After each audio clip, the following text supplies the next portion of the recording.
business. So,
maaabot lahat ng iyong inaasam.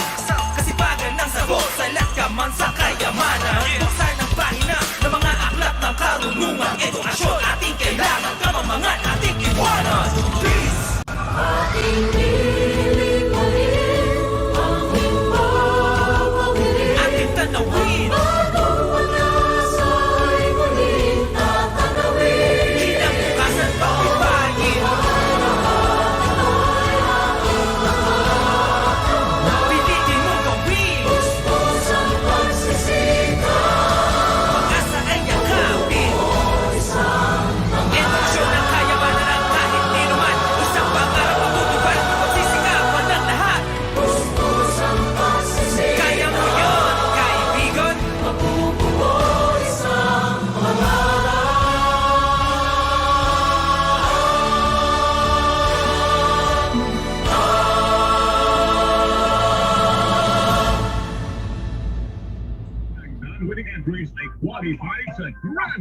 Disyembre 25, 2021 na kung saan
Magandang araw, Pilipinas! Ilang linggo nga po ang nakalipas mula ng ating buksan ang ilang mga paaralan para sa ating pilot run ng limited face-to-face classes sa buong bansa.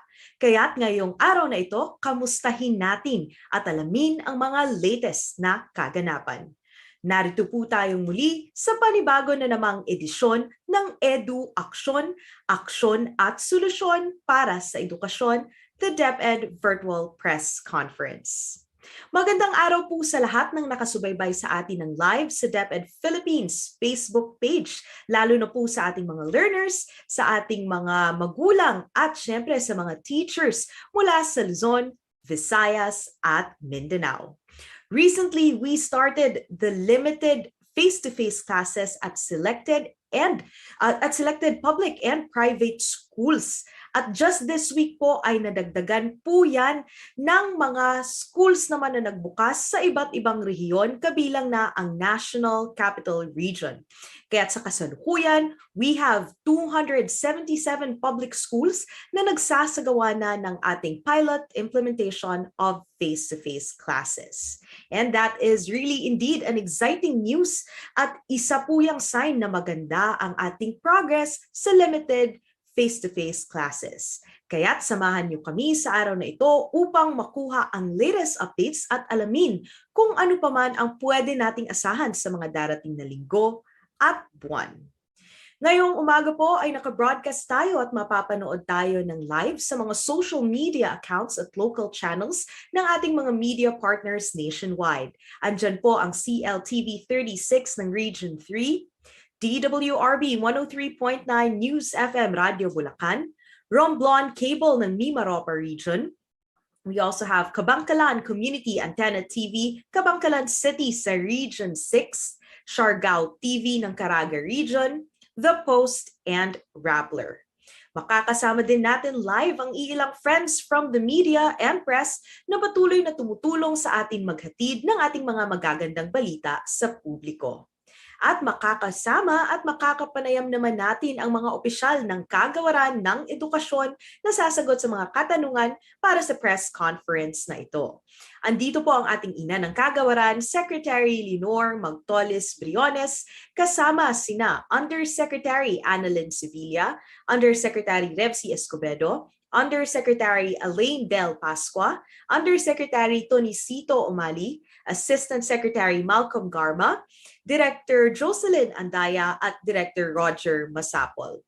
And from our field offices, makakasama din po natin ang ating mga regional directors mula sa Cordillera Administrative Region at National Capital Region. Andito po sina DepEd CAR, RD Estela Carino, and from DepEd NCR naman, Concurrent Undersecretary for BHROD, RD Willie Cabral. Sa nagdaang araw ng pagbubukas ng mga eskwelahan para sa face-to-face classes, wala po tayong naitalang COVID case, pero tuloy-tuloy pa rin ang ating monitoring upang maisigurong maipapatupad ang stringent health and safety protocols sa loob po ng ating mga paaralan. Malaking bahagi dito ang naging efforts na pinapakita ng ating mga magulang at mga LGUs. Kaya kami po ay nagpapasalamat sa kanila. Pinapatunayan lamang natin ang pagpapatupad ng tinatawag na shared responsibility sa sektor ng edukasyon. At naniniwala po tayo na ito'y magtutuloy-tuloy at hindi imposibleng maisakatuparan natin ang face-to-face classes ng matagumpay. Kaya't kaugnay po sa mga impormasyon na ating nabanggit tungkol sa face-to-face classes, alamin pa natin ang mga detalye sa monitoring ng ating pilot run mula sa ating mga opisyal. May I call on now our Assistant Secretary for Field Operations and National Academy of Sports, Assistant Secretary Malcolm Garma, for his updates. Okay, thank you, Director Nina. Am I audible and Yes, am we I can getting hear you, through Pasek. clear? Okay, thank you.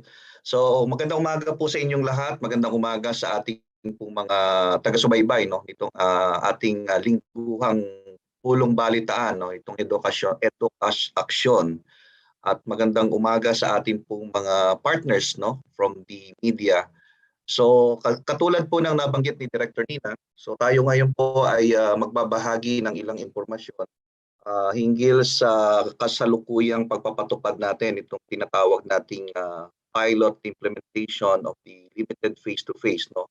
At ito po ay nagaganap sa iba't ibang rehiyon, no, ng ating bansa. At nabanggit nga ni Director Nina na kabilang na rito yung inaabangan, no, ng ating pong, mga kababayan na pagpapatupad ng pilot limited face-to-face sa National Capital Region. So matatandaan natin, Director Nina, na sa mga nakalipas na linggo, no, talagang ito yung palaging tinatanong sa atin, no, hindi lang ng ating mga partners from the media but also from the interested, no, stakeholders of in education, kung kailan ba makakasama, no, ang National Capital Region dito sa pilot implementation natin. At ito nga po ay naganap na noong nakaraang Lunes, no, ika-6 ng Disyembre, kung saan yung 28, no, na paaralan, pampublikong paaralan sa National Capital Region ay nag-umpisa na, no, ng kanilang pilot face-to-face classes.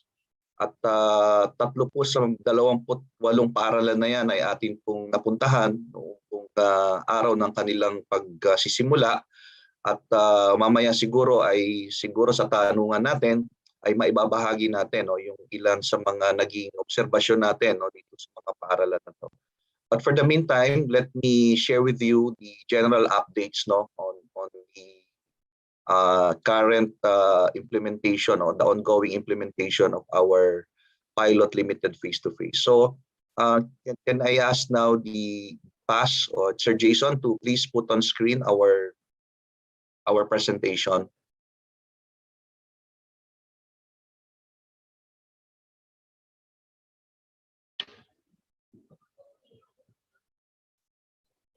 Okay, while waiting for the presentation, Director Nina, so we would like again, no, to reiterate our gratitude, no, to various stakeholders, no, in making so far, no, in general, making our pilot run successful, no, especially like what you have said, Director Nina, yung mga magulang na nakikibala at nakikibala sa atin, no, sa face-to-face classes, and definitely we are still doing our best, no, and we are as we gather information and data regarding the pilot face-to-face, and we would like also to thank our local government units, no, that continue to support us in this endeavor.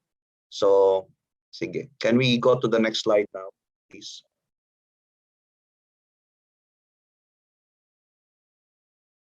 So gaya po ng nabanggit ni Director Nina, doon po sa naunang 100 pampublikong paaralan na magsasagawa nitong pilot limited face-to-face classes natin, po ay nadagdagan ng 177. So lumalabas po na ang kabuuang bilang ng mga paaralan, pampublikong paaralan na magsasagawa nitong pilot limited face-to-face ay 177, no? Kaya lang, batay po sa huling ulat, no, ng ating po mga regional directors, dito po sa 177 ay 165 lang, no? 165 lamang ang nakapag-umpisa, no, ng kanilang pilot run ngayon nung nakaraang pong Lunes, noong December 6, no? At malamang dahil po kailangan nating tapusin, no, itong ating pilot study bago po matapos ang buwan ng Disyembre, malamang po ay hindi na rin mag-umpisa itong ating mga paaralan na hindi nakapagbukas ng Lunes, no. At sila po ay magiging bahagi na lang ng ating pong tinatawag na expansion phase sakasakali. So ang Region 4D ho, Mimaropa, ay hindi na muna sumali, no, dito sa ating pilot study, bagamat sila po ay naghahanda sa kasalukuyan doon sa ating pong expansion phase, no, na mangyayari po sa unang bahagi ng susunod na taon. Ito po ay kung papayagan tayo, patay na rin po sa ating magiging rekomendasyon, ay papayagan tayo ng tanggapan ng ating Pangulo. So sa Region 7 po, yung ating pong Central Visayas, sila po ay meron ng 8, no, na bahagi ng 100 pampublikong paaralan, at sila po ay nagdesisyon na hindi na po sila magdagdag ng mga paaralan na magiging bahagi ng ating pilot implementation. So nag-focus po sila doon sa monitoring and evaluation ng 8 paaralan, no, na nauna na pong naging bahagi nitong 100 pampublikong paaralan. So gaya po ng nabanggit ko, 12 paaralan po yung hindi nakapagpatuloy, no, ng kanilang pagbubukas ng pilot classes dahil nga po sa iba't ibang kadahilanan. Next slide please. So bago po noong December 6, no, 2 paaralan po ang batay po sa ulat, no, ng ating regional director sa Region 6, si Director Ramiro Oitico, 2 paaralan po ang hindi na magtutuloy sa kanilang pagbubukas ng pilot classes. Ito po yung ito pong 2 paaralan na to ay bahagi, no, ng 2 dibisyon. Ito po yung San Carlos City at Himamaylan City. Dahil po sa nagkaroon ng kaso ng COVID, no, doon sa lugar kung saan nandoon yung ating yung 2 paaralan. Batay din po sa naging ulat ng ating po regional director from Region 11, si Regional Director Alan Farnaso, yung pong 7 paaralan, no, na bahagi ng SDO Tagum City ay hindi na ho magtutuloy, no, ng kanilang pilot implementation. Batay na rin po sa request, no, ng kanilang local government unit na sila po ay maging bahagi na lang ng expansion phase. At sa Region 9 naman po, batay sa naging ulat ng ating Regional Director Ruth Fuentes, 2 paaralan po na bahagi ng SDO Isabela City sa Basilan ay hindi na rin ho magtutuloy ng kanilang pagbubukas ng pilot classes dahil po sa pagtaas o paglagay, no, ng Isabela City sa alert level 2. So sa palagay po nila ay hindi po napapanahon na sila po ay naging bahagi, bagamat sila po ay nagkumpirma na sila po ay magiging bahagi ng expansion phase natin. Samantala, sa Region 4A naman po ay particular sa Division of Quezon Province, isang paaralan po doon ang hindi na rin, no, na pagtutuloy ng kanilang pilot implementation dahil na rin po sa kahalintulad na dahilan, no, na nabanggit ko na po kanina. Next slide please.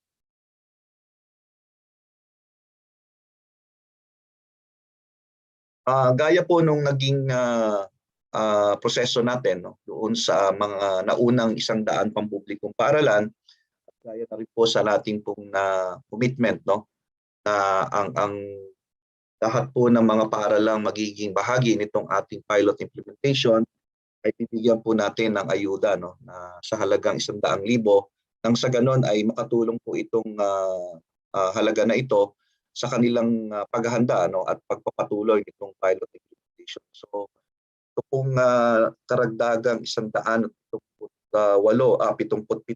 paaralan ay magkakaroon o mababahagian din po nitong ayuda natin, no, tulong augmentation fund, no, na 100,000. Batay na rin po sa ating ginagawang pamamaraan, no, para lalong masiguro na magiging tagumpay itong ating pilot implementation ng limited face-to-face, minarapat din po naming hinga, no, ng request ang ating pong mga rehiyon kung sila po ay nangangailangan pa, no, ng additional fund, lalong-lalo na po doon sa proseso, no, na magiging bahagi ng proseso ng kanilang monitoring sa mga paaralan na nakalahok dito sa ating pilot face-to-face. Next slide, please. So yan po yung so far, no, nalikom namin na halaga, no, na batay po sa request ng ating pong rehiyon. Okay, next slide please. Okay, so bilang pagbibigay detalye po doon sa nabanggit na natin kanina, no, bakit hindi po nakapagbukas, no, itong mga paaralan na ito ng kanilang pilot, no, study. Ito po 'yon. Ito po yung mga paaralan. So sa Quezon po ang hindi po nakapag-umpisa, no, itong nakaraang Lunes ay yung Kinagunan Elementary Schools. So hinintay po namin yung formal na report na manggagaling po sa tanggapan ng ating regional director from Region 4A, yung eksaktong dahilan, no.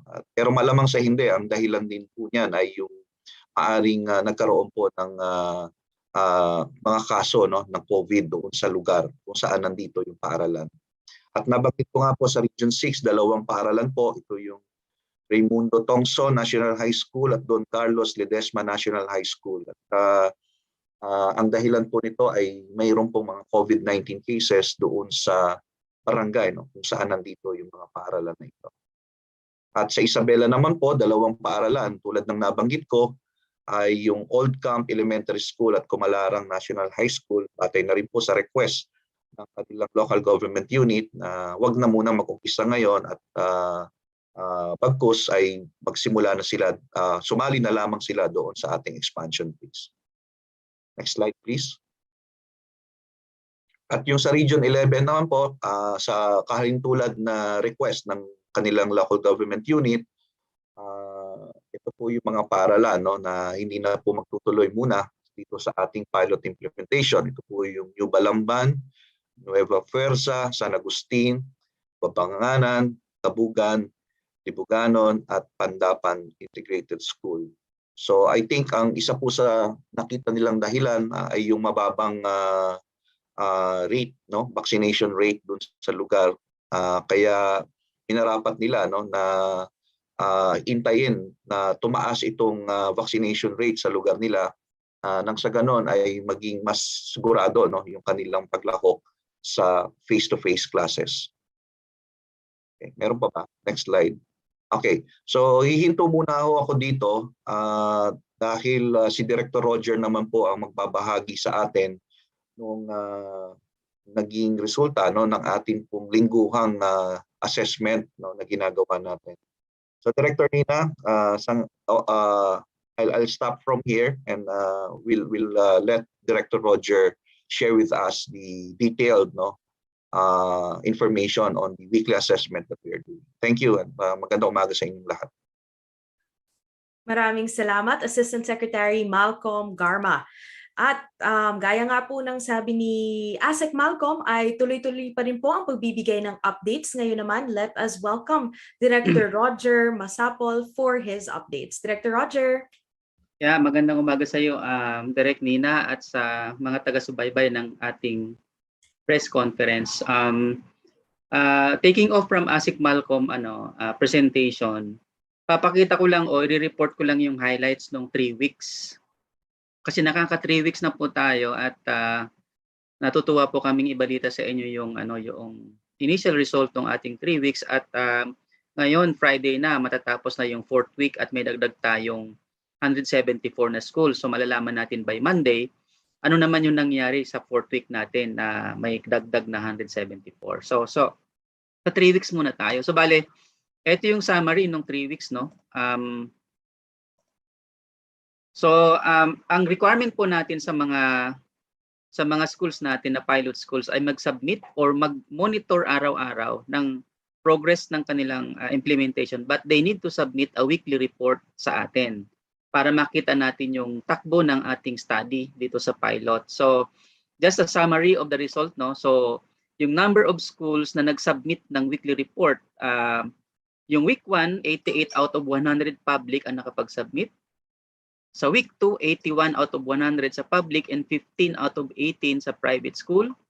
Sa week 3, 88 out of 100 sa public and then 10 out of 18 sa private school. So bakit hindi siya nakakapag-submit ng buo?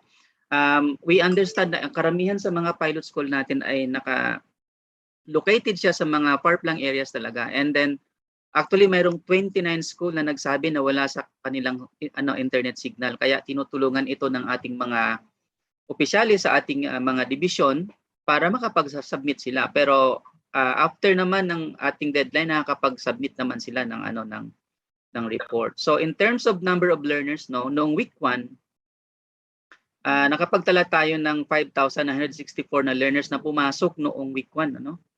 And then sa week 2, nadagdagan ito ng private school. At dito sa public, na-record natin yung 5,454 at yung 1,537 sa private. Dito sa week 3, tinitingnan ko pa yung breakdown nito pero on the total, nasa 7,272 yung pumasok na learner, both in public and private.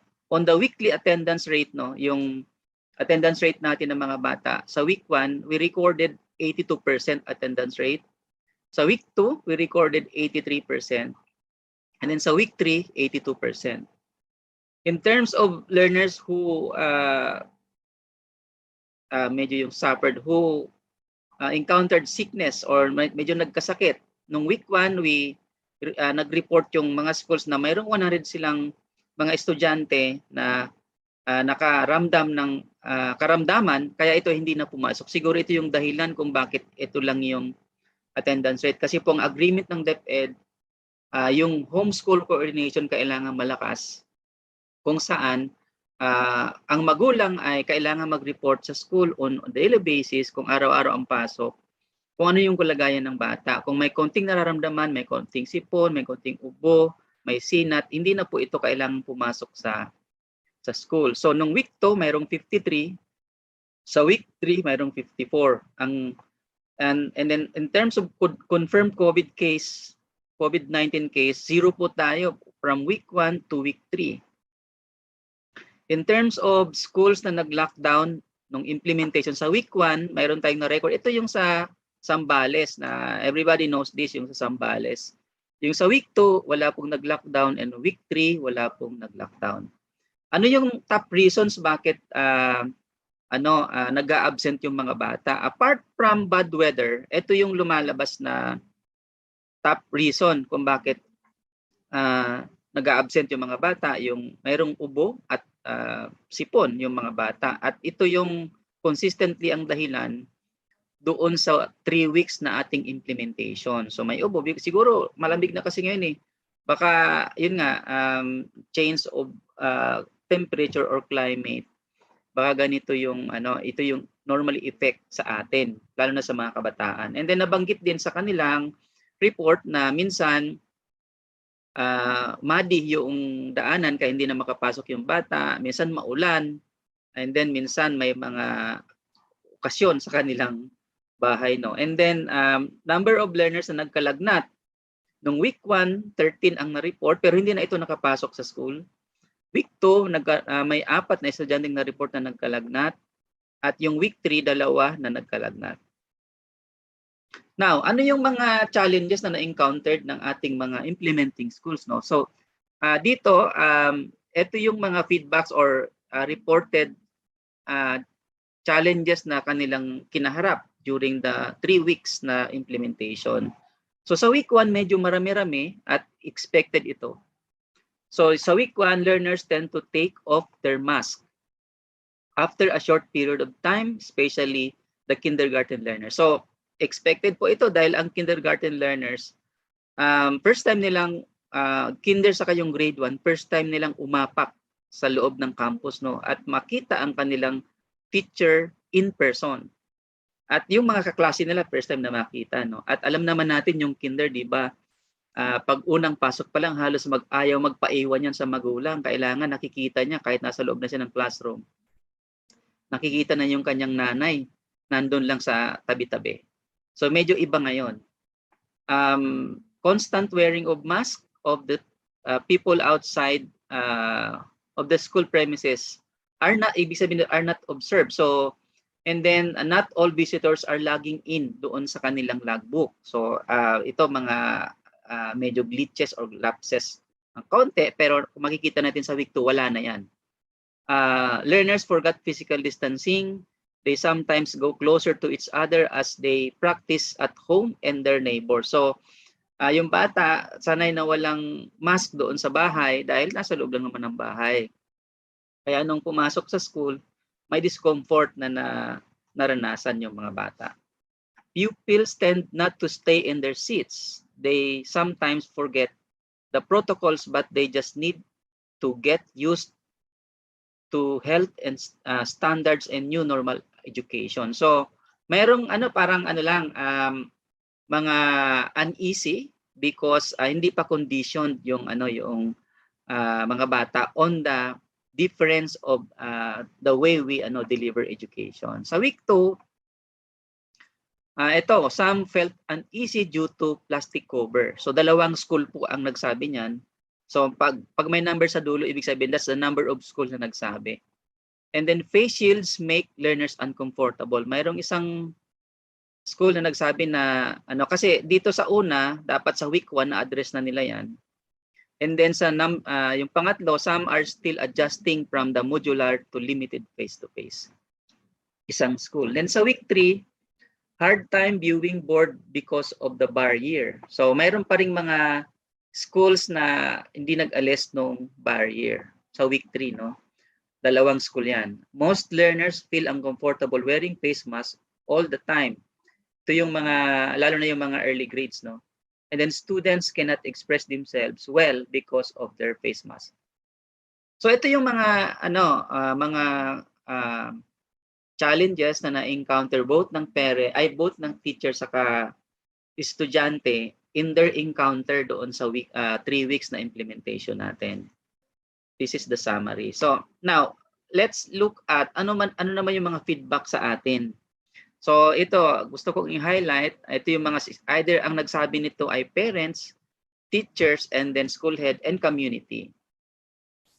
Sabi dito, quoting them, no, we are very grateful to our BLGU, LGU, and the parents for showing their support in the limited face-to-face. Talagang ramdam po ng kagawaran yung suporta, yung buhos ng suporta ng ating mga LGU executives natin. By far, the school has received the most appropriate and sufficient amount of support from its stakeholder relative to the conduct of face-to-face. In God's grace, first week of pilot limited face-to-face implementation was successful at the participation and with the participation and coordination of stakeholders, community, BLGU, and then parents. Parents are so happy for this program, yung face-to-face. That's feedback during week 1. Sa week 2, ito yung mga sinabi nila, no? The school has a good partnership with the concerned individual. Consistently, ina-appreciate ng school yung partnership, no? Community partners and authorities are cooperative and properly coordinated. So far, we have no challenge encountered in terms of coordinating with the community or partners because they are very supportive, whatever activities we have in school. 100% full support of LGU officials and yung police, yung DOH, yung RHU for the success of implementing the the face-to-face classes, and we practice shared responsibility. So based on our operational framework, everyone is engaged in this implementation. For week 3, the stakeholders in our school are very supportive in terms of the needs for the implementation of face-to-face classes. The school coordinated with the LGU, RHU to make sure that learners involved in the face-to-face classes will be given priority in the 3-day National Vaccination Day. So, nag-participate po yung mga school natin doon sa mga bata na eligible na for vaccination during the 3-day National Vaccination Day.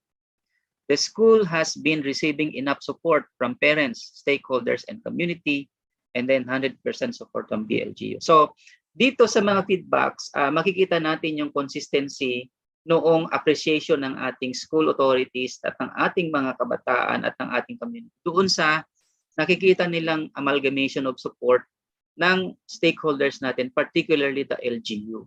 So dito natin makikita na talagang yung spirit of shared responsibility na inadapt natin as a framework ng ating implementation ng face-to-face, talagang alive sa mga schools natin na nag-i-implement ng face-to-face. So ang masasabi ko lang, for the 3 weeks, so far, so good yung ating implementation. Thank you, Director Nin. Maraming salamat, Director Roger Masapol. That is our Director for Planning Service. And before we proceed with the regional updates, may I call on Assistant Secretary Malcolm Garma? Yeah. Director Nina, gusto ko lamang pong idagdag, maliban po doon sa nabanggit na ni Director Roger na lingguhang pagkalap natin ng datos at impormasyon mula po doon sa mga pampublikong paaralan na nagsasagawa nitong pilot limited face-to-face. Doon sa 3 linggo na nakalipas at kasama na itong linggo na ito bilang pang-4 na linggo, ay inuumpisahan na rin po natin na hingin yung mga nakikita nating challenges or issues mula po sa ating mga regional directors. In anticipation, Director Nina, doon sa iniisip natin na pagpapalaganap nitong ating limited face-to-face classes sa susunod na taon. So, hiningan na po natin ng ilang mga issue, hamon ang ating pong mga regional directors sa lahat po ng rehiyon. So, ibig po sabihin nito, bahagi po nitong monitoring at evaluation natin dito po sa pilot study ay yung tukuyin na kung ano pa yung mga adjustments na pwede nating gawin para sa susunod na taon kung sakali man tayo ay payagan na makapagpalawak nitong ating face-to-face classes. Pangalawa, Director Nina, siguro marami ang magiging interesado doon sa ano ba ang kaganapan sa National Capital Region, kaya minarapat nating imbitahan si Undersecretary Willie Cabral para magpahagi sa atin. Pero gusto ko lang ibahagi yung personal kong obserbasyon dahil nga nabanggit ko kanina na ako po ay nag-ikot sa 3 paaralan noong Lunes. Ito po yung Pasig Elementary School, yung sa Pasig, yung Comembo Elementary School sa Makati, at Renato Lopez Elementary School sa Mandaluyong. Alam po ninyo, naitanong na rin po sa akin ito ng ilang ating kasamahan from media. Ano daw ba kaibahan ng pilot implementation natin sa National Capital Region at doon sa mga nauna na at yung mga nandoon sa ating mga lalawigan? Sa totoo lang po, wala akong pagkakaiba. Gusto ko na pong bigyan diin dahil pareho lang yung ating guidelines na inilatag for National Capital Region at yung iba pang paaralan. Ang nakikita po natin, obviously, na yung pasilidad ng mga paaralan ay talagang siguro mas nakakaangat yung mga nandito sa National Capital Region kumpara doon sa ating mga nasa lalawigan. Pero hindi po yun ang punto, Director Nina. Ang punto dito, kahit na po ano yung pasilidad natin, ang importante, ang nakatanungan, nakakasunod ba yung ating mga mag-aaral, yung ating po mga guro, school administrators, doon sa pagpapatupad at ng ating pong guidelines, especially on the health protocols. At ang masasabi ko initially, nakita natin na parehong-pareho yung pagpapatupad, yung disiplina na dapat na kaakibat nitong ating face-to-face classes, ay nakita po natin ito sa mga eskwelahan, no, na napuntahan natin noong nakaraang Lunes sa National Capital Region. So yun lang, Director Nina, ang mapabahagi namin ni Director Roger with regards to our ongoing pilot implementation. Maraming salamat. Thank you. Thank you for the additional information, ASEC Malcolm. At ngayon na nga, gaya ng sabi ni ASEC Malcolm, nung mga nakaraang press conferences natin ay nakasama po natin at iba't ibang regional directors mula sa iba't ibang rehiyon ng Pilipinas. Kaya ngayon naman po makakasama natin ang ating mga regional directors mula sa Cordillera Administrative Region at sa National Capital Region. Unahin po natin ang update mula kay RD Estela Carino. RD Stella, magandang tanghali po. Yes, good afternoon, Director Nina. Am I clear? Yes, we can hear you, RD. Okay, thank you. So good afternoon to everyone. Good afternoon, ASEC Garma and Director Roger, and to the other members of the media listening to us. Thank you. I am with our public affairs head, si Joraloy. So my presentation, would like to start my presentation with the recent activity that we have in CAR. So Loy, kindly start my presentation.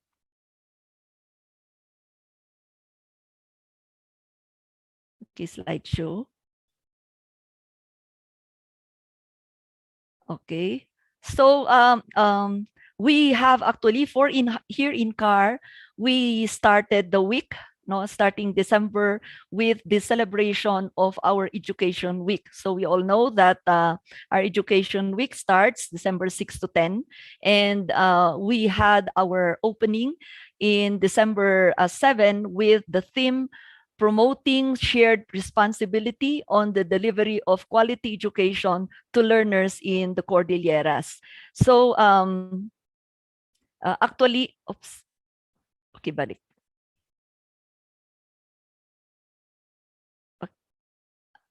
Nako, ba't bumabalik? Yan. So here, during the first day of our Education Week, DepEdCar, CHEDCAR, and TESDA, together with all our partner agencies in education stakeholders, kick-started the week-long celebration last Tuesday. The 2021 Education Week celebration actually will end today. The major purpose of this is, since we are now ending the school year or the calendar year, we would like to see what is the achievement or the performance of DepEdCar or in the field of education, as well as our partners CHED and TESDA, so that come 2022, we look into how we can strengthen our partnership for the sake of our Cordilleran learners. So as to the limited face-to-face for DepEdCar, we thank again our DepEd Central Office for allowing us to start actually last November 29, and we should have not been able to start this without the help of our stakeholders, especially our parents as well as the LGU. So we started with 20 since that was allowed. The only ones allowed, although actually we received more than 100 applications. So we just had to prioritize. And these are the schools, they come from Abra, Benguet, Ifugao, Mountain Province, Kalinga, and Tabuk City. Baguio City and Apayao weren't able to submit because of their while we were all in level 2 risk classification, they just have to comply with other requirements. So these are some of the pictures from Abra. That's Dalit National High School and Mabugtut Elementary School. We also have 2 in Benguet. That's Nagi ES and Japa Elementary School. These come from Atok, where we have the lowest temperature up to now. although we are still having the classes. Then we have also in Kalinga, no? So we have Bonong ES, and this is also from Mountain Province, no? Actually, it is in Mountain Province where we have more than 5 schools. We have 9 schools coming from Mountain Province for our pilot schools. Then that's Makatan, so that's Dakudak, that's Masla, and Lubun. And we also have from Ifugao 2 schools, Halyap Elementary School, and also Asipulo National High School. Actually, when we were visiting all these schools, so this is also from Tabuk, no? They were asking as to where, when other schools will be allowed to open, no? Sana, sabi nga dito, nung nakita yung pilot implementation ng 20 schools, sabi nila sana all, no? Because they were inspired na pwede na palang mag-umpisa, and they were very excited. And aside from that, of course, no, together with the limited face-to-face, we also have started our project High Tech, which is the use of, which means this is distance learning in basic education through Project High Tech. So this project was launched last November 24, 2021 in a far-flung last mile school, no? Sagubo, Kapangan, Benguet, with Yusek Alain as our keynote speaker joining us virtually, but of course, Director Abraham came. So 2,516 Samsung tablets were distributed to the pilot schools, and we have to thank again our central office for being able to expand the use of the BLC fund, allowing not only the use of the fund for printing, but even to purchase or procure gadgets, which are really very important in the kind of distance education that we are having now. So as to what is this Project High Tech, no? So we have actually, Loy, paki-click mo na. Ayan. Okay, so this is the using Moodle, and then using Project High Tech means hybrid learning using technology for equity and quality education. So the specifics of this would be, we have 5 strategies here. Option 1, we are the use or this Project High Tech actually use DepEd learning management system. That's why, again, we are very happy that in the Department of Education, we do have this kind of system. So what we did is just to adapt, contextualize, and then add some other features. But basically, we are using the learning or DepEd learning management system. And 12 schools are under option 1, wherein all or almost all learners and teachers have access to internet. Then we have also here we give them, of course, the tablet. No, they borrowed the tablet, which was procured using BLCP fund, and then trainings were also given. Then for option 2, this is now for 26 schools. Learners and teachers have no access to internet, and the terrain is not suitable for extended LAN. And so we have here, no, we have to have the desktop computer for LMS server with minimum specs, and then we have established school computer network so that they'll be able to have what we call on-premise LMS. And another one is 5 schools, no, having option 3, which is on-premise LMS with extended local area network. Then we have, for option 4, we only have 1 school with this kind of option wherein there's a large percentage of learners having access to internet. So a combination actually of large percentage of learners having access to internet and also with those having no access to internet. So this is suitable for extended LAN or MAN. And the last but not the least is option 5, which we're in. We also have one school in here.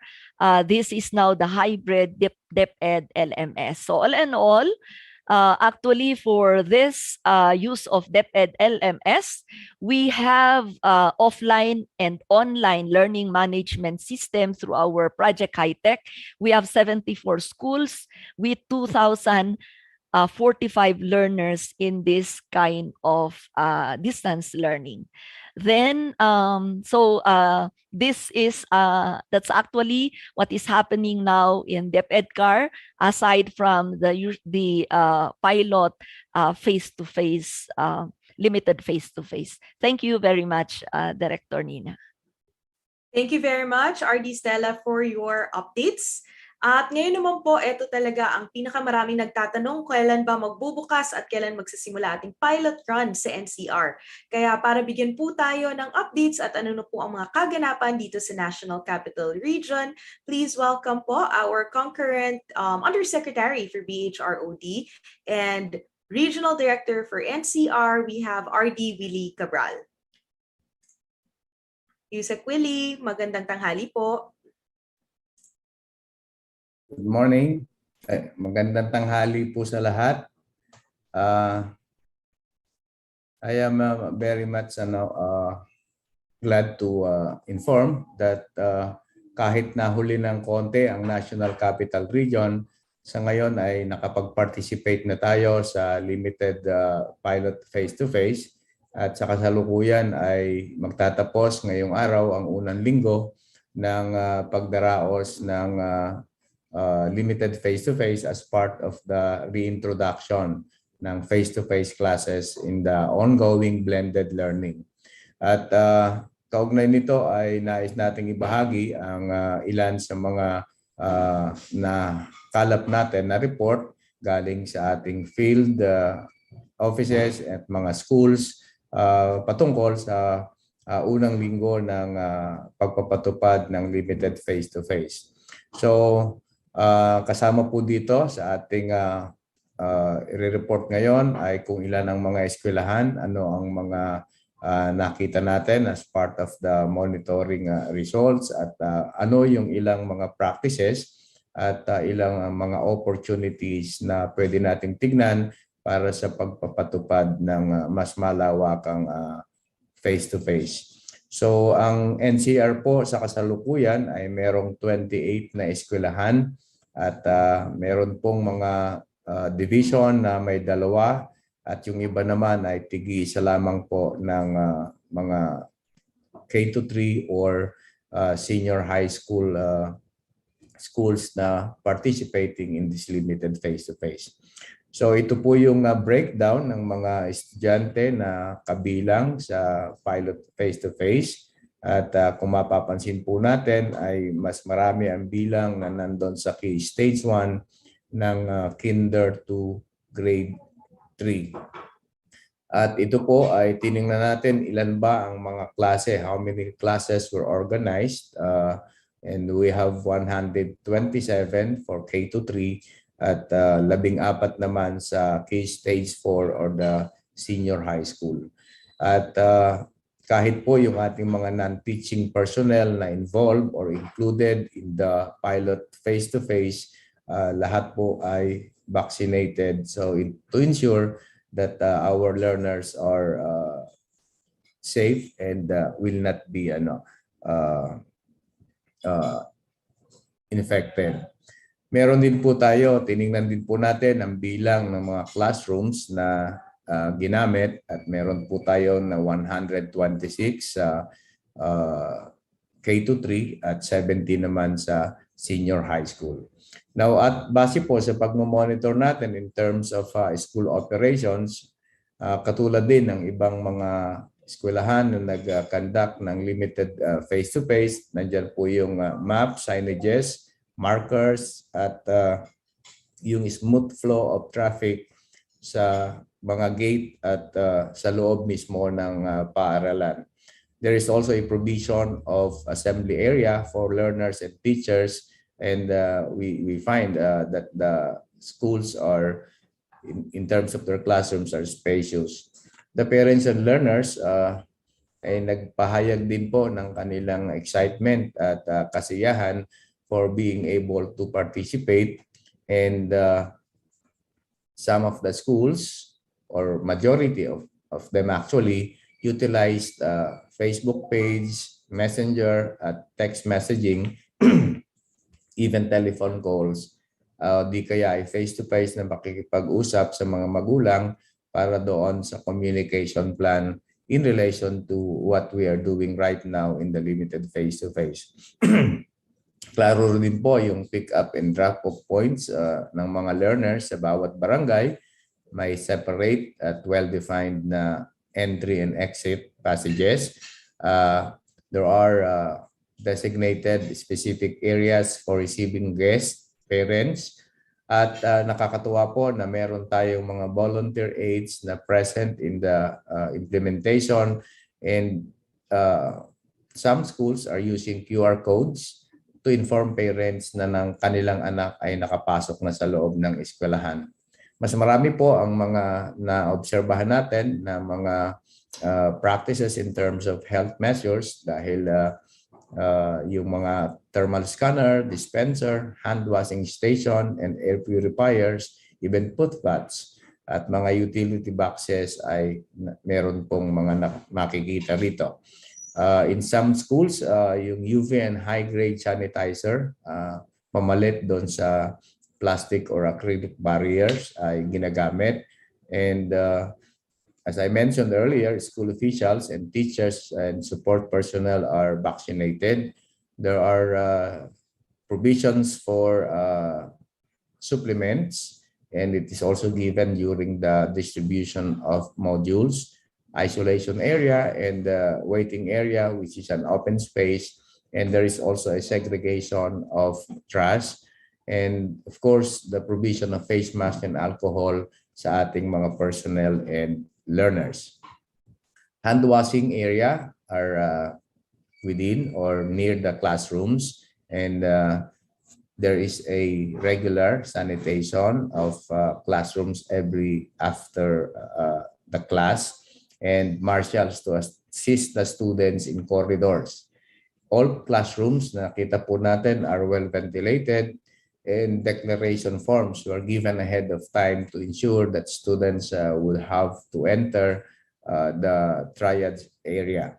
Tables were also put outside while waiting for the triads to be built. Ang distribution din ng mask, use of face mask, and alcohol were observed among all school personnel, at nauna pong ibigay ang health declaration to ensure that there would be less contact. Sa safety and security po, we have teacher assistants guiding the pupils in entering in classrooms and during dismissal time. Even the QR codes in one of the schools that I visited, the barangay secure and cordon the area so that the traffic is also managed. There is proper physical distancing that were observed in the school during classes, and it was notable that most of the teachers, before the actual teaching, health protocols to the learners are discussed, and isolation facilities also is strategically located for access and safety of the school community. In terms of teaching and learning, the availability of appropriate and teaching and learning resources, hand washing and disease prevention is part of the daily lesson. The learning plan is followed. There are those who use hybrid classes using FB Messenger, and Of course, in observance of the standards for class size, the schools followed the maximum number of students required per grade level. There is also in some schools provision for modular teachers where they are tasked to provide academic support for blended approaches directed towards independent learning. So we note some notable practices, and some of them, although not required, antigen tests were given to school personnel and learners prior to the conduct of the pilot implementation. Yung disinfection ng classroom, and it was headed by the medical personnel of the division office. The planning, simulations, and series of meetings conducted prior to the implementation. The provision of QR code at the back of the learner's ID, which serve as the basis for contact tracing, and also learner's profile and parents monitoring. And there is a support for learners, especially so when they are coming out of their classroom, even when they have to go to the comfort room. There is alfresco dining practiced during recess, although this has been noted only in one or two schools. In terms of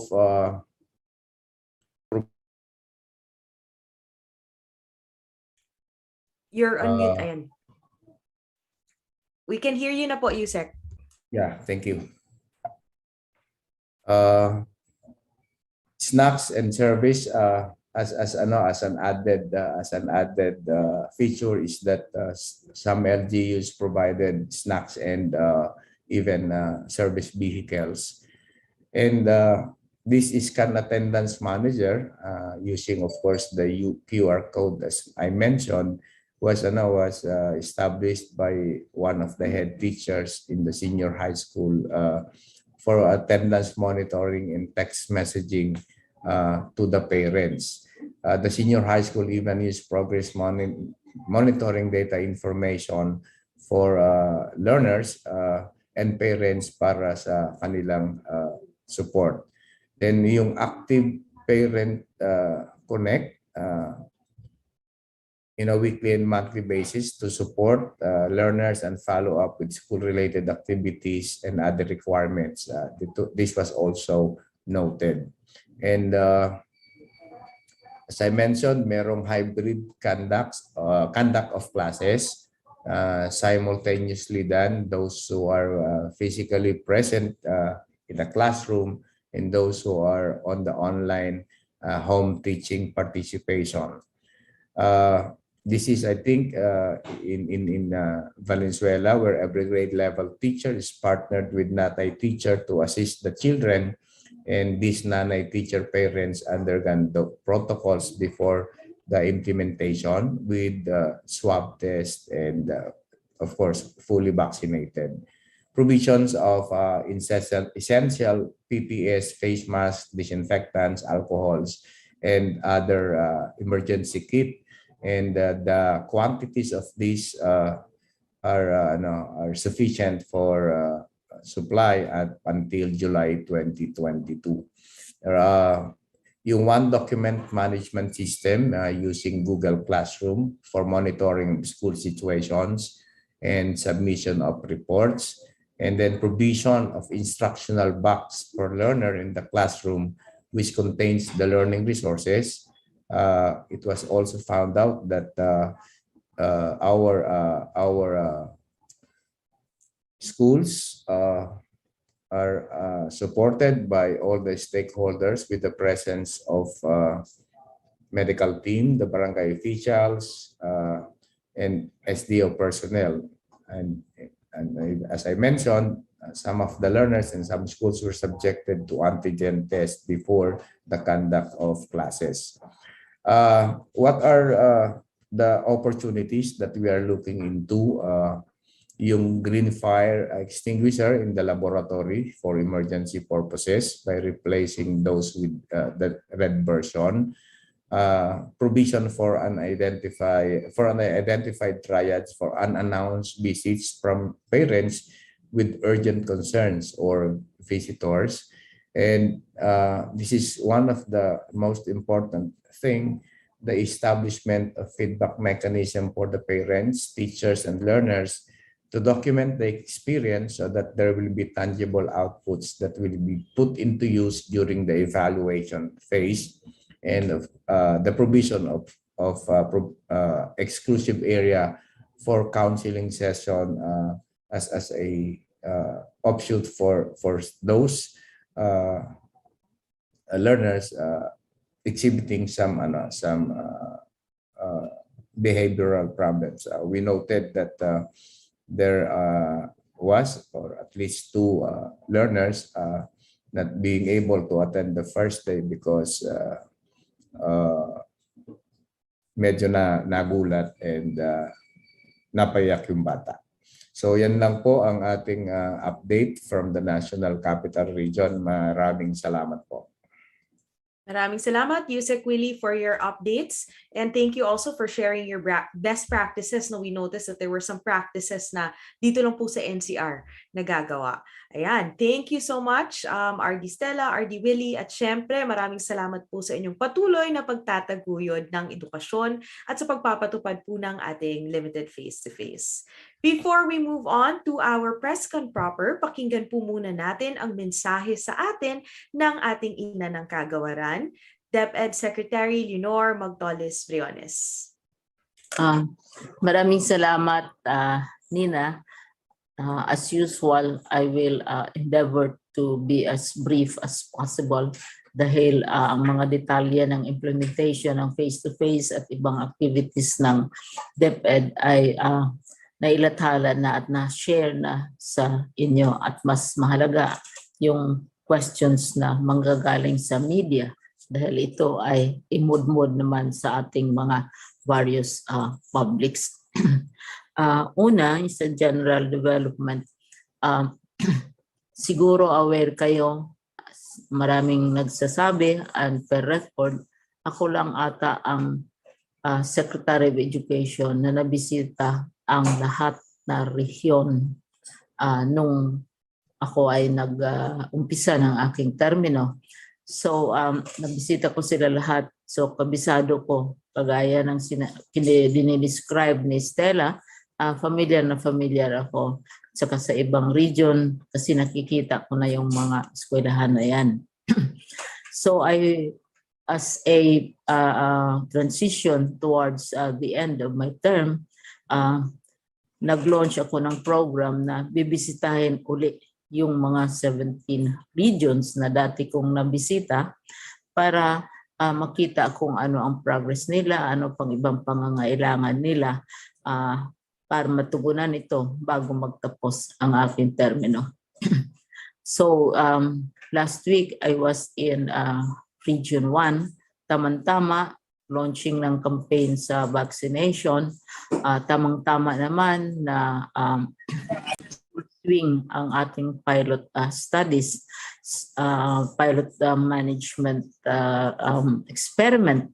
And it was very enriching, and I learned a lot from my visit to Region 1. The next region I will be visiting will be NCR, kasi nandiyan lang sa tabi-tabi. At familiar din ako sa NCR. And Region 7 ang sunod kong bibisitain. I will endeavor energies helping out to visit all the regions before I finish my term para makita natin kung na-achieve na ba yung ating mga 10-point program at saka yung implementation natin. Ayun. Ano bang natutunan ko sa pag-visit ko sa Region 1? Halimbawa, napakaganda ng implementation nila ng pilot face-to-face at saka smooth naman kagaya ng sa ibang mga region. May mga tatawag natin maging kandidato for best practices. nag-launch sila ng face-to-face for the ALS program at nandoon ako. More than 50 students ang nandoon sa pag-umpisa ng face-to-face program for ALS. Kasi sa tingin ko, kailangan ang face-to-face sa ating mga ALS programs. Ito. At isa ding best practice na nakita ko doon ay yung pag-utilize halimbawa ng mayor ng San Nicolas sa Ilocos na ang mga barrio education workers. Initiative ito ng local governments. Paulit-ulit na sinasabi sa report ni Malcolm at saka ni Roger at even in NCR kung gaano kahalaga ang suporta ng local governments. Kaya isa talaga yan sa aming terms of reference na kung tayo ay mag-umpisa ng pilot studies, dapat may cooperation, may support ang local governments. At ito naman ay nangyayari. Ngayon, baka sabihin ninyo nakatutok face-to-face na lang, pilot na lang ang nasa mind ng DepEd. But of course, major initiative na ginawa natin. At saka nagiging nako-confirm yung aking paniwala. Halimbawa, na at the height of all the pressure and the screaming and the noise and the reporting to international media about how far behind we are, etc., napakita natin na with careful planning, with careful monitoring, and with the cooperation of everybody, the program will succeed. And I have always believed that even if the shouting was limited to the demands for face-to-face, there were also those who had their reservations. And I'm glad na ngayon with the pilot, na-surface na itong mga reservations, na-surface na itong mga challenges, which as I said, proved the point of the Department of Education that it's not only the demand for face-to-face that should be considered, but also reservations from various sectors of society which were not articulated at the height of the debate. So we're very glad about that. Pero aside from pilot face-to-face, which full swing na talaga tayo, we expect that by next year, may expand na yung number of schools, God willing, Omicron willing, and also with the blessings of the Department of Health and the DILG, ang mga major partners natin, and the parents, we can open more and more schools for face-to-face. Pero ulitin ko, yung ating expectations na ang face-to-face ay kagaya ng nasanayan nating face-to-face na 6 to 8 hours a day ang bata nakaharap sa teacher, hindi na yan mangyayari because in various places, it will really be blended. Ang face-to-face bahagi sa ating curriculum, bahagi sa ating learning process, pero yung ating thrust towards the other aspects of blended learning ay pagpatuloy natin lalo na sa paggamit ng digital technology, sa paggamit ng iba't ibang mga paraan sa pagtuturo ng kabataan. Dahil iba't iba naman ang sitwasyon ng ating mga eskwelahan at ang ating mga rehiyon. Isa ding pag-iinteresan namin ngayon, pinag-iinteresan namin ngayon, lalo na medyo natutuwa kami sa suporta ng Congress at saka ng Executive sa 2022 budget ng Department of Education, yung paulit-ulit kong future studies. We are one of the, perhaps one of 2 or 3 institutions in government who are already looking towards the future. Hindi yung future ng elections, future ng career namin, future ng buhay namin, but the future of the country, the future of the planet, the future of our galaxy. and our system of life. So we are going to focus more attention on futures studies, and we are informing our partners of our interest in this, because we cannot get stuck with the issues that we are facing now. More issues, more challenges will be coming out. And I already have mentioned that we have a new attached agency, which is the National Academy of Sports. Hopefully, in a short period of time, mag-spin-off na sila so they can be more or less an independent, but still connected to the Department of Education in their operations. Right now, they are monitored and they are helped. And we are really going out of the way to help the National Academy of Sports. So these are some developments which we are focusing on beyond our term, beyond elections, and beyond perhaps the present, because that is what concern of education should be about. Preparing learners for a changing world, for a changing planet, for changing lifestyles, and to be able for them to enable our learners to accept change, whether it is variations in face-to-face, whether it is development of new technology, or whether it is changes in society itself. Thank you, and we're now prepared to answer your questions. Thank you. Thank you very much, Secretary Leonor Magtolis-Briones. And now, ito na pong hudyat na magsisimula na tayo sa ating press con proper. We will now proceed with the question and answer portion. And we just like to have a few reminders lang for our friends from the media and press. You are allowed to ask 2 questions, maximum of 2 questions each. And if it's your turn to ask a question, please do not forget to turn on your cameras po. And again, questions not related to our pilot implementation of face-to-face classes will be referred to the proper offices, and we will be responding via our Viber group. For the first question is going to come from Claudette Siriaco of the Business Mirror, and I will be reading the question. So to the Secretary and to our panelists, this is the first question. For sure, the Department of Education is keeping an eye on the impact of the Omicron variant, especially now that there are learners participating in the pilot run of the face-to-face classes.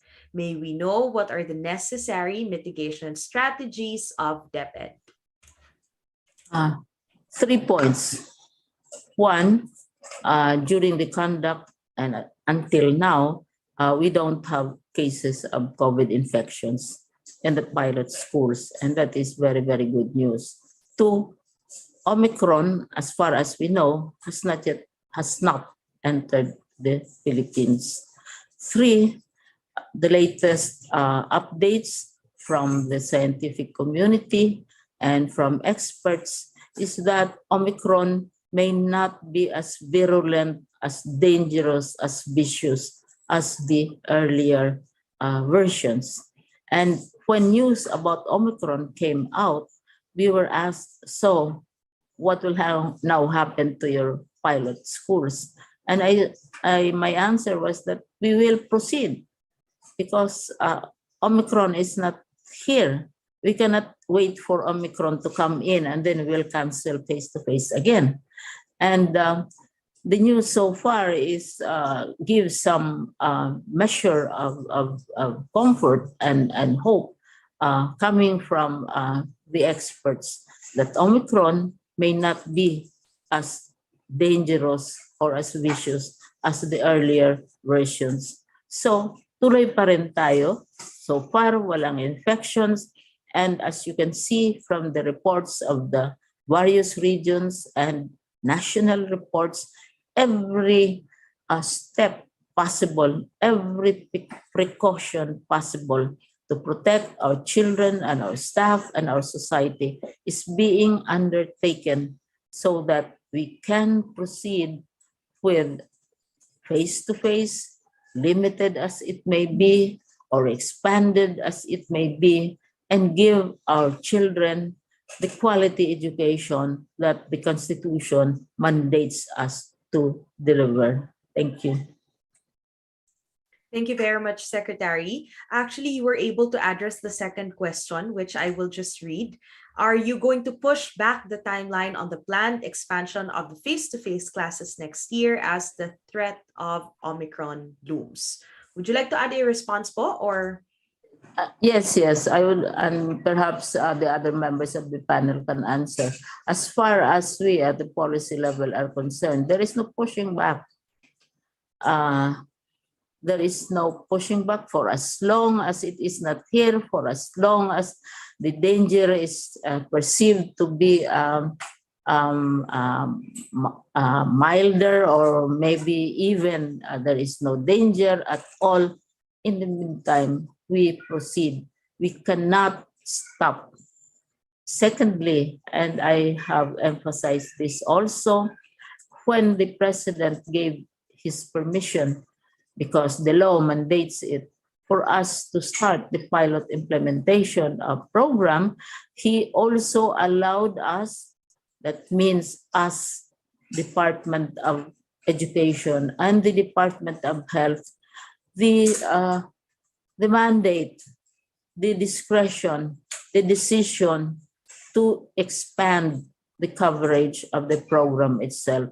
His condition to the Department of Education is that, one, we follow the Department of Health protocols, and second, we use the same standards that we have implemented and we have used for the pilot, and this is consent of the local government, written consent of the parents, risk assessment, and go signal from the Department of Health, and cooperation of all who are involved in the process of teaching and learning for the students, like transportation, uniforms, etc.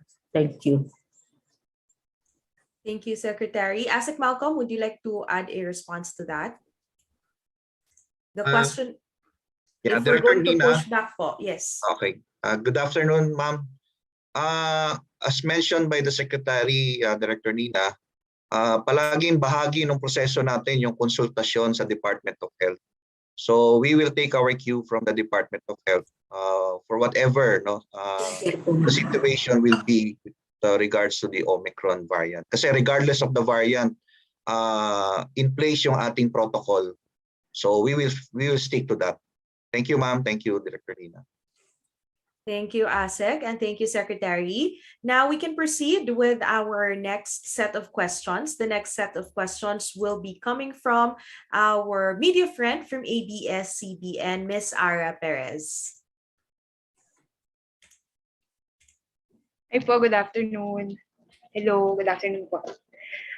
Ang question ko po, yung dun po sa expansion, nabanggit na kanina yung regarding sa timeline. So, ano po kaya yung definite or specific timeline from here, from pilot face-to-face classes going to expansion?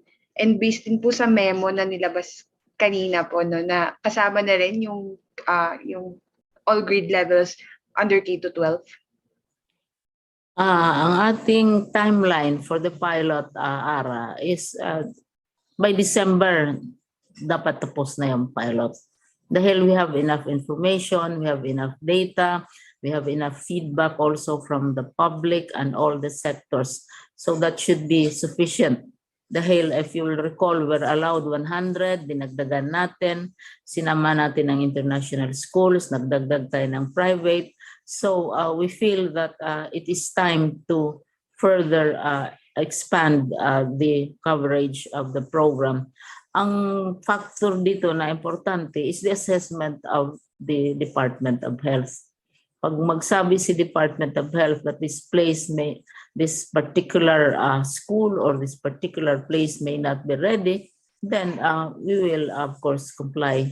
At saka nakita natin sa report ARA na may mga local governments na mayroon pa rin silang agam-agam.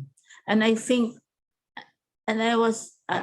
the department was correct in wanting to implement the pilot para lalabas yung mga challenges. Dahil if you rely on public opinion, it would seem it's 100% for face-to-face. Now we are seeing that there are variations, that there are challenges, and we already know how to face them. Parang handa na tayo dahil nakikita na natin sa actual. Very good question, Ara. Sino pang gustong mag- Do you have any other questions, Ms. Ara, before? Apo. Meron pa kasi na sagot na rin po kanina ni Yusek Cabral. I was gonna ask about yung best practices during face-to-face classes. But just to tweak po yung question ko, yung kung ano po yung best practices and paano po tayo nag-respond dun sa challenges, yung nakwento kanina ni Director Roger Masapol, yung may challenges kayo from weeks 1, 2, and 3. So paano po tayo nag-a-adjust doon para nga po mapabuti, especially during the expansion phase? Thank you. Actually, napakalaking organisasyon, di ba, ang DepEd. Nung nasa Region 1 ako, nag-meeting kami, nag-usap-usap kami sa mga SDSS at saka sa regional director, principals, etc. Ang sabi namin, exercise your initiative. Kasi kung may problema, hindi na kailangang hintayin kung anong sasabihin at memorandum at pagmimitingan ng central office. At their level, they have a much better appreciation of what the problem is. Kasi magkaiba-iba yung mga problem. For example, yung sinasabi ko, medyo talagang I was quite impressed na in Region 1, mayroon silang face-to-face for ALS. Ito yung mga bata na mga bata, and some not so bata, na mga out of school. And more than 50 sila. Na-meet ko sila and I talked to them. They were just as excited. At saka may mga Muslim students pa kasi yung mga banquet noon sa panahon ng Marawi. So I thought that was a very good initiative and action on their part. And I was just asked to inaugurate the program. And then yung sabi ko nga sa Nicolas halimbawa, and I believe in also in the Ilocos, ang mayor doon nag-initiate ng barrio education workers na sila mismo nag-hire ng mga tagatulong sa pag-implement ng pilot. Pero hindi na yan hiningian ng permiso. Oo, kasi sabi namin pag may permiso pa, of course, very fast naman ang ating communication systems, no? And we can meet very easily. Pero mas mabilis at their level, mas solve na nila yung mga issues na ito. Kayang-kaya nila yun. Dahil kilala naman nila yung mga personalities, yung situation, kaysa kami pa ang magbigay ng general guidelines. So, yun ang sinabi namin. Exercise your initiative. Pag maghintay kayo ng instruction, madidelay talaga ang response to the challenge. Thank you. Thank you very much. Would our RDs want to add responses with regards to the best practices? RD Stella or RD Willie?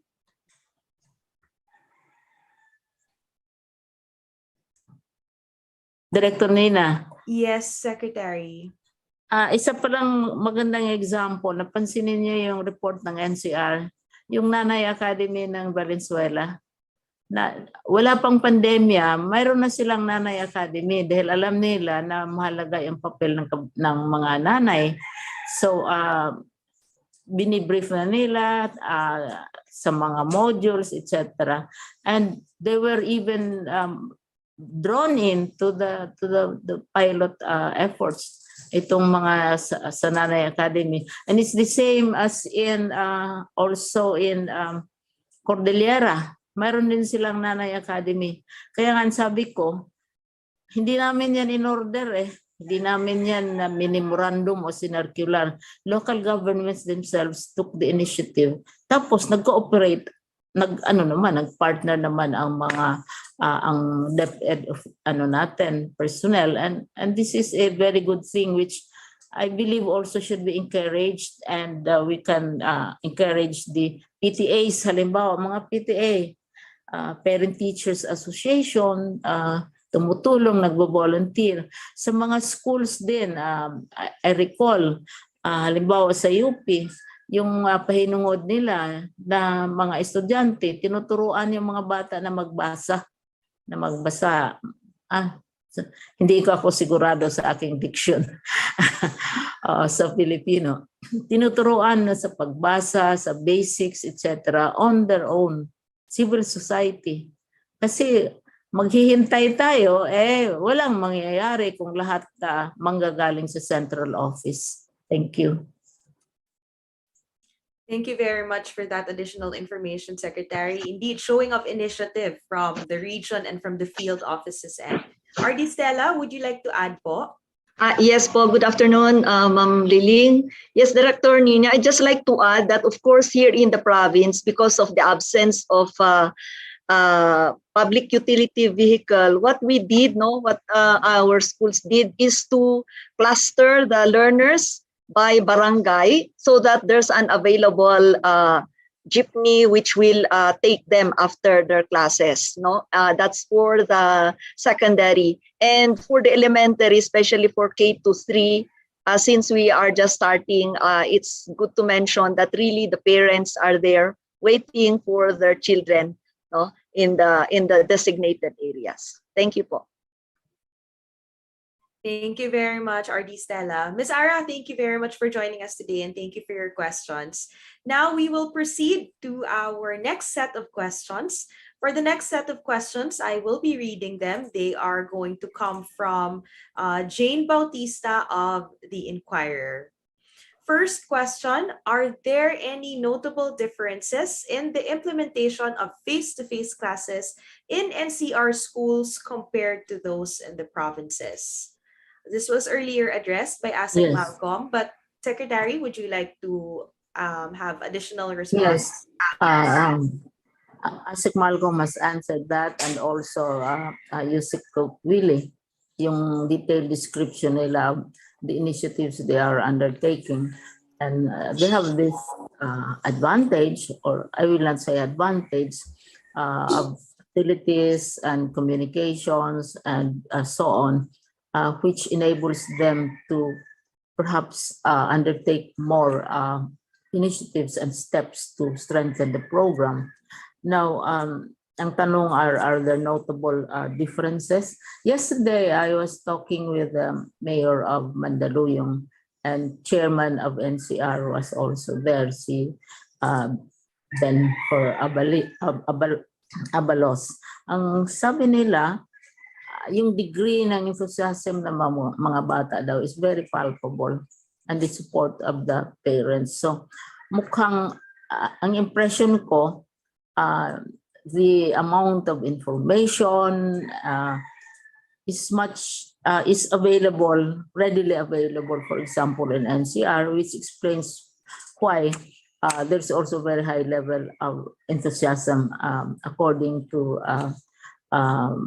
Chairman Abalos.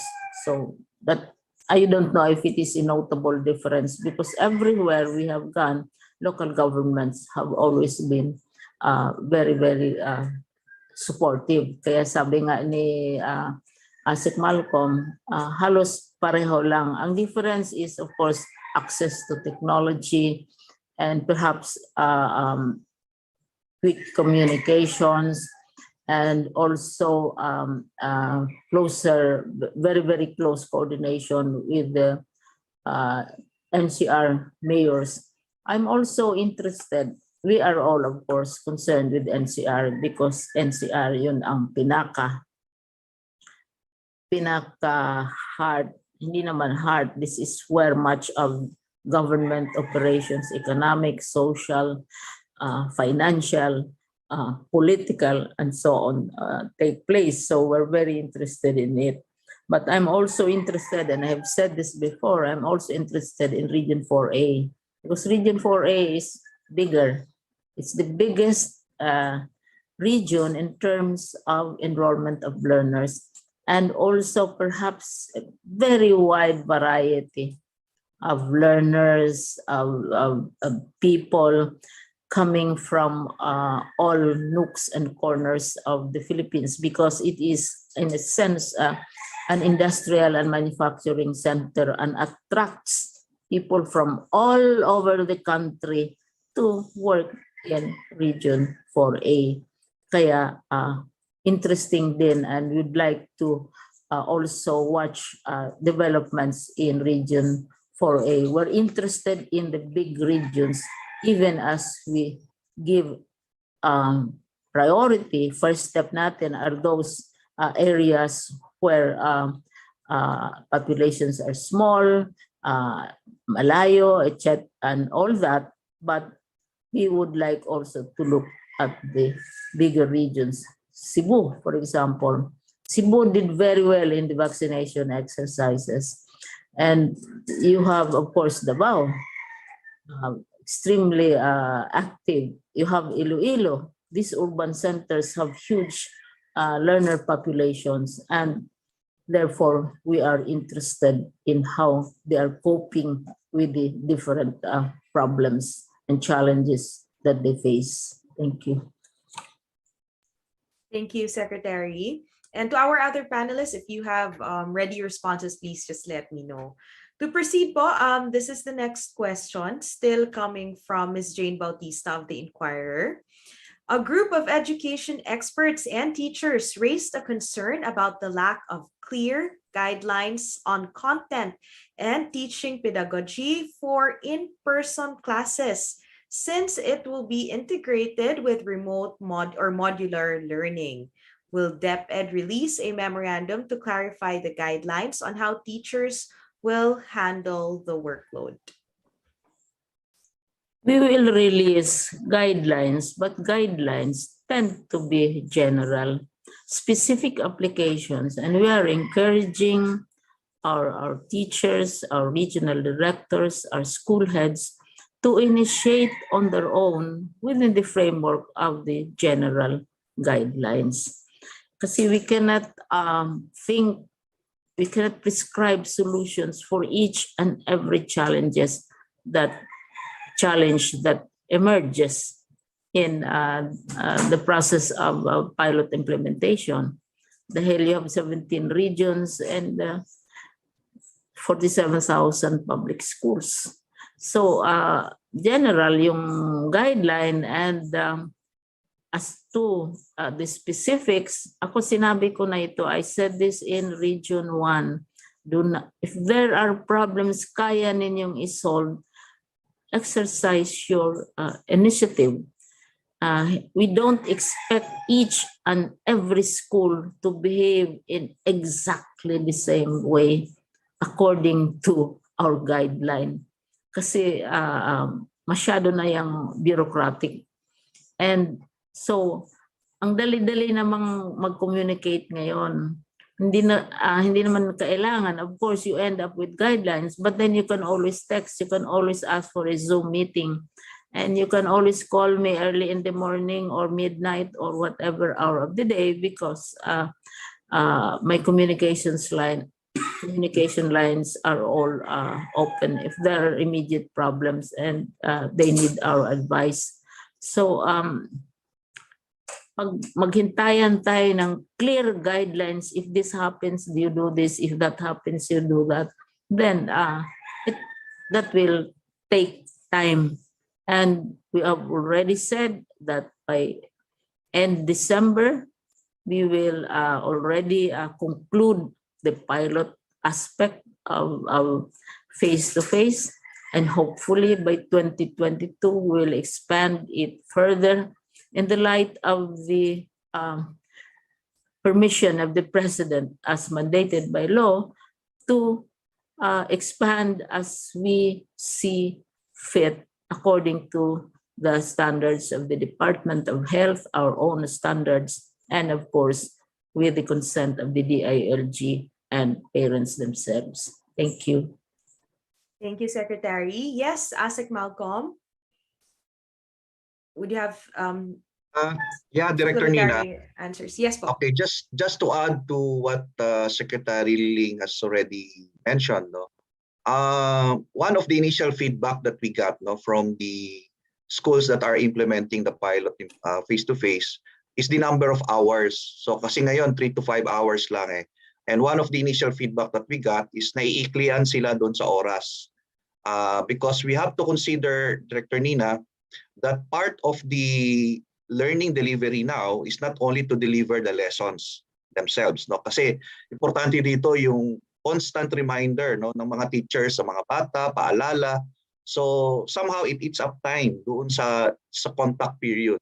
So we are open. Part of the pilot study is our openness to consider, no, na i-lengthen natin yung oras ng kanilang contact time, no, sa school. So another is that we need to connect now yung dalawang learning environment.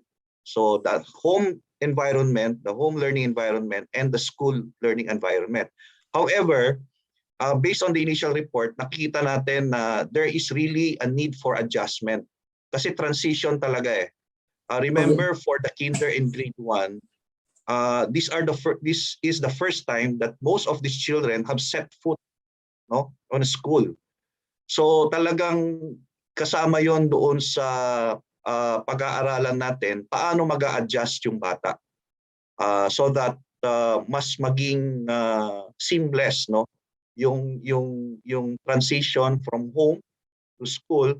And then tingnan natin yung connection ngayon ng school at doon sa bahay. Remember that in our framework, in the operationalization framework of our face-to-face, aside from the safe environment, no, the safe school, no, yung pangalawa doon yung teaching learning aspect nitong ating pilot study. So we are working closely with our Office of the Undersecretary for Curriculum and Instruction, in particular doon sa ating BLD, no, yung Bureau of Learning Delivery, to come up with the necessary assessment. So the question is basically, anong value added ngayon na babalik o bumabalik ang mga bata sa paaralan? So yun yung isang titignan natin. So I think it's too early to say na wala tayong nilatag na guidelines dito. Kasi bahagi yan ng ating framework. That's the essence of the pilot face-to-face. That the reason why we are pursuing the face-to-face is because to address nga yung mga issues and challenges kung purely home environment ang learning environment ng ating mga mag-aaral. Thank you, ma'am. Thank you, ASEC Malcolm and Secretary, for those responses. And those were the questions from Ms. Jane Bautista of the Inquirer. For our next set of questions, may we call on Ms. Ivy Montellano of DZUP Balita. Hi po, good afternoon po. I think medyo nasagot na po to kanina pero itatanong ko pa rin po.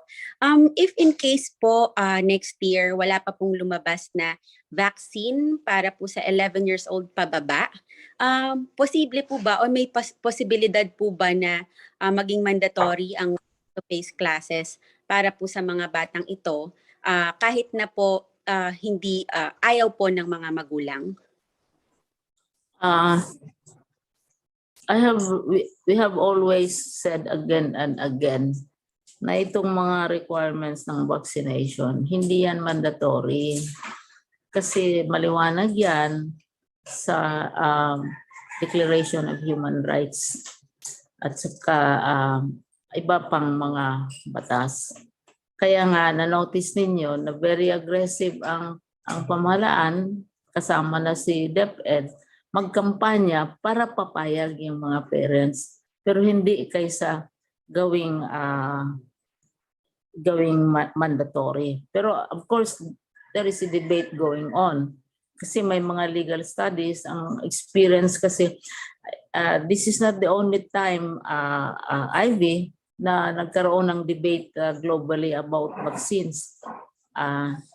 siguro sa panahon ng mga lola at lola mo, nagkaroon tayo ng series of smallpox epidemics, early 1900s. Kasama din ng Pilipinas. Napakalaking debate noon ng smallpox vaccination.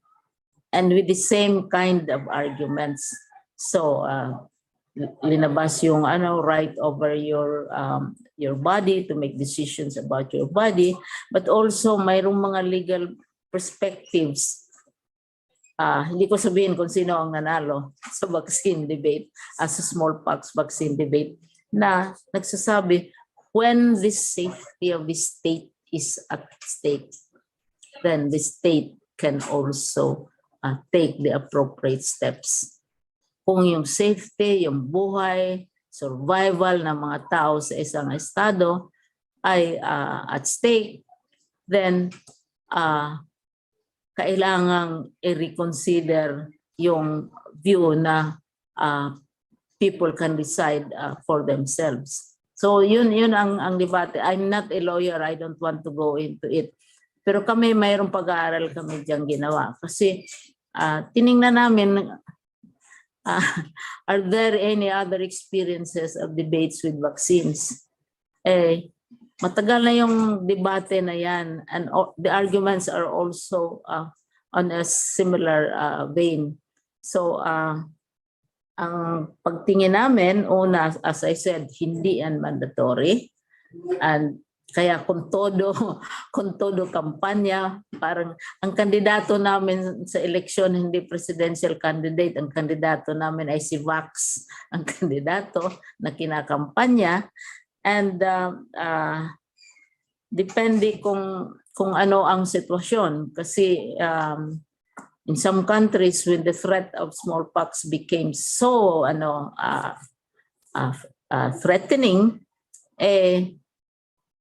nag-take ng action ang mga states. In the case of the Philippines, we were subjected to smallpox epidemics. Also, napasama tayo doon, and that's why you have smallpox vaccinations. You have all sorts of vaccinations for the children, which are now generally accepted. Sorry, lumabas yung aking pagka-professor. Pero usually yung pag ganong mga issues, pinag-aaralan din namin. Saka importante yung question mo. Gusto kong ulitin, hindi mandatory right now. And if it becomes mandatory, it will be the result of a very intense debate, I believe, among the legal minds. And we have to look at the experiences also of other countries who have to deal with epidemics of this sort. Thank you. Thank you. Thank you. Ms. Thank Ivy, you po. would you have another question? Wala na Yes, po. Yun please. lang po. Salamat po. Sige. Thank you very much for joining us in this press conference. And to proceed po, we are down to our last set of questions, and they are coming from our friend from the regional media, Mr. Paul John Animas ng Radio Bandera in Iloilo. For the first question, Secretary and our panelists, the question reads, ano yung challenge na na-encounter ng ahensya sa pag-implement ng face-to-face classes aside from COVID-19 cases encountered ng mga LGUs? Okay, ulit ng last part. Nag-choppy ka. Yes, the question po is the challenges encountered by the agency other than the COVID-19 cases in the LGUs. Sa LGUs, generally, walang masyadong challenge, walang masyadong difficulty because palagi naman kaming nagtatawagan ni Secretary Anyo kung mayroong specific problems. Ang dinidiscuss namin usually ay mga specific problems na sa ganitong local government, sabi ni Mayor o sabi ni Gobernador o ayaw ni Gobernador, ayaw ni Mayor, at saka mag-press con ka agad, yung mga ganong bagay. Pero generally, we really support each other dahil involved naman kami together with the department health. So wala kaming serious. You have one or two or three, and you deal with them, of course, individually, and you don't draw the conclusion that all local governments are the same. Of course not. Although sa NCR, they're very united, they work together, they cooperate well dahil region sila by themselves, no, and mayroon silang chairman. But others naman diretso naman sila sa DILG, and it's very easy and convenient to coordinate with the DILG actually. Ano pa yung ibang bahagi ng question, Nina? The challenges po that were The other challenges, sinabi ko kanina, the other challenge is the future. We are very engrossed with the present, and we are focusing on the present, but we know that we have to move on. The world is changing. For example, I am a bit concerned, and I'm glad tinanong ito, dahil sometimes from the way the discussions go, parang wala nang makatalo sa face-to-face.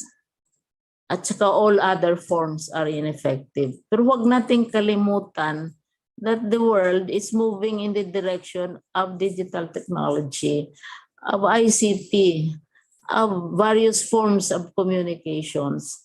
For all you know, sinabi ko na ito in earlier conversations, other countries are already discussing robot teachers. They are talking about cyborgs as perhaps more effective in teaching than the usual humans. So anong maging future ng ating bansa? Because our bansa, of course, has to move along with the rest of the world. And the world is moving along digital technology as well, of course, as better ways of teaching face-to-face learning. Maraming mga paraan na lumalabas. Only last night, I delivered a paper of sorts at a UNESCO meeting on what we are doing with the challenges that we are facing, which are very, very different. Our eyes are on the ground, but eventually maybe we should look at the stars. We have to look at the planets, and we have to look at the direction where we are going as a country, as a region, and perhaps even as a planet. And so we have to devote some time, energy, resources, reflection, and thinking on those possibilities if we are interested, if we want to prepare our children for change. Because definitely the world is changing. Definitely it is changing, maybe perhaps by the second, or maybe sabihin natin by the hour. And that we also have to keep abreast of. And of course, you think of culture, what makes us human? What makes us different as Filipinos?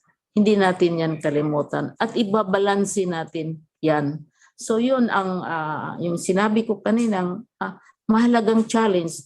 Ang immediate challenge, of course, is this face-to-face. And we are devoting our attention to it, but we have to look at not only the near future of elections, of end of terms, but also of the far future, or even of the medium quarter, 30 years, 50 years from now. How will we look like? And how will we communicate? And what will be the methods of learning that will have evolved by then? We have to be part of that. And we have to prepare our children for change. We have to tell them that when they go out into the world, The world that they grew up in school, is changing every day. And not all the ministries of education can predict all those changes. So, ganun talaga. We have to prepare for it. Thank you. Thank you, Secretary, and thank you for sharing to us your passion about the future and futures thinking.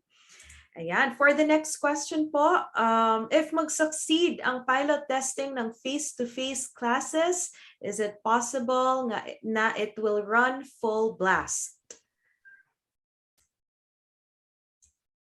That's still from Sir Paul John Animas po ng Radyo Bandera, Iloilo. John, that is exactly our target. We have to run for blast so that we can be better prepared for the future. We have to give our children choices on the various approaches to learning. And once we are able to put this in place, then perhaps we can prepare for other aspects of education, other challenges of education, which we have to contend with. Thank you. Ilonggo ka gali. Thank you very much. And for our Sige. last question, Secretary, for the next fiscal year, magkano po yung budget na allocated in DepEd Region 6? Region 6 po, because our the one asking the question is from Iloilo. Region 6. Siguro ang makasagot niyan si Undersecretary Hello, ma'am. Sibilia. Oo. Finally, maririnig nila ang boses mo at makikita nila yung maganda mong mukha. At bata na mukha. So very coincidental, I am in Region 6 right now. Nasa Region 6 Iloilo po tayo. Yes, ma'am. Opo, so ang question nyo ay napaka-timely. I am with the family of the Region 6, RD Ramir, and the SDO Iloilo City and SDO Guimaras are here. So yung question nyo po ay niready rin namin. 43.2 billion for Region 6. And 39.9 billion is for salaries and benefits.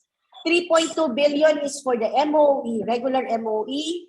And we have our scheduled for downloading para sa mga programs ng Region 6. Naka-ready po ang 1.5 billion para po sa ating expanded pilot schools and other big ticket programs. So, thank you sa question ng ating pong media partner from Region 6 dahil natutuwa rin po yung mga taga-Region 6 dito na malaman na meron pong ready budget for Region 6 sa 2022. Ma'am, hello daw po sa mga palangga ninyo from Iloilo and Region 6. Kamusta ka muna? Ay, ako ma'am, nagbibisaya na. I-speaker ko ma'am para madinig po nila. Kamusta raw po, sabi ni ma'am? Kamusta ka muna sa Region 6? At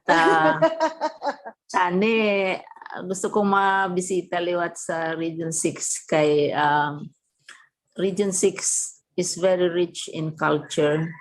They have a wonderful singing group of high school students. And they have very graceful dances. Ayong mga bata I cannot say about the teachers kasi pero nanalo din kayo sa sa contest. So I really enjoy visiting Region 6. My father is from Region 6, so I speak both Ilonggo and Cebuano.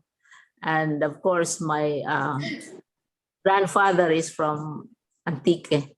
So that is Kinaraya. It's Kinaraya. So I hope you are all having, you will have a very happy and merry Christmas. Salamat. Thank you, ma'am. Very active sila ngayon. Bye-bye.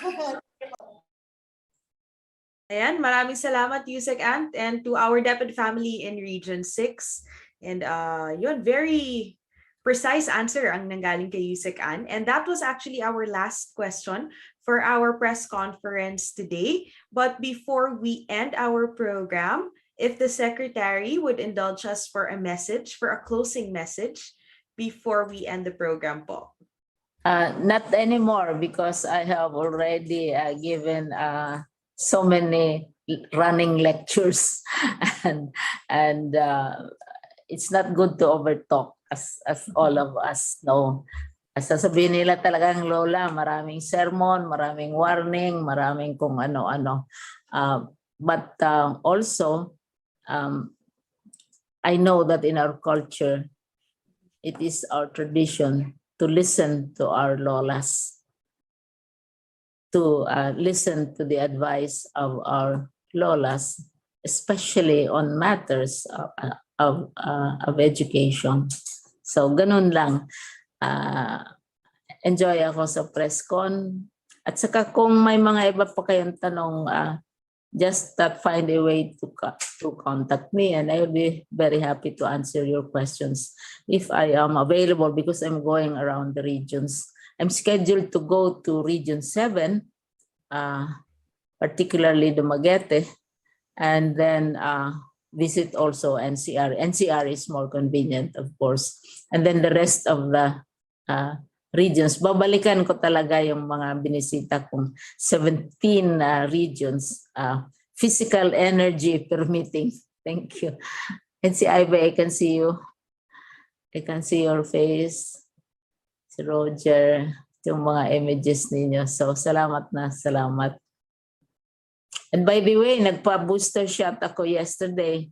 Effect sa akin. No fever, no coughing, no dramatic, no, walang drama. Oy, si Tony nandito. Mayroon ka bang dagdag na balita, Tony? Wala po, ma'am. We're very okay, ma'am. I'm just taking down. Thank you for your statement in defense of the DepEd in the congressional hearings. Thank you for that. Opo, ma'am. Thank you, ma'am. Oh. Thank you very much, Secretary. And we'd also like to say thank you to Asik Malcolm and Director Roger for giving us the updates, RD Stella, RD Willie, Yusek Tony for joining us, and then Yusek Ann also. So yun, marami pong salamat, and thank you, Secretary, and to all our officials for joining us today. Dito po nagwawakas ang ating press conference. Maraming salamat din sa ating mga media partners na nakasama natin at sa lahat po ng nag-submit ng kanilang mga questions. And sa lahat ng nakamonitor sa atin live via DepEd Philippines Facebook page. Muli, nais nating pasalamatan ang mga katuwang natin sa paghahatid ng balita sa iba't ibang rehiyon, CLTV 36, DWRB 103.9 News FM Radio, Romblon Cable ng Mimaropa Region, Kabangkalan Community Antenna TV, Siargao TV, The Post, and Rappler. Ako, si Nina Bianca Sanglay mula dito sa Office of the Secretary. At sa ngalan po ng tuloy-tuloy na paghubog ng mga kabataan, tayo ay magkaisa upang mas mapalakas ang mga aksyon at solusyon para sa edukasyon, para sa bata at para sa bayan. Ito po ang EduAKSYON, aksyon at solusyon para sa edukasyon, the DepEd Virtual Press Conference. Magandang hapon po sa inyong lahat. Bye-bye. Thank you. Salamat. Salamat sa DepEd family.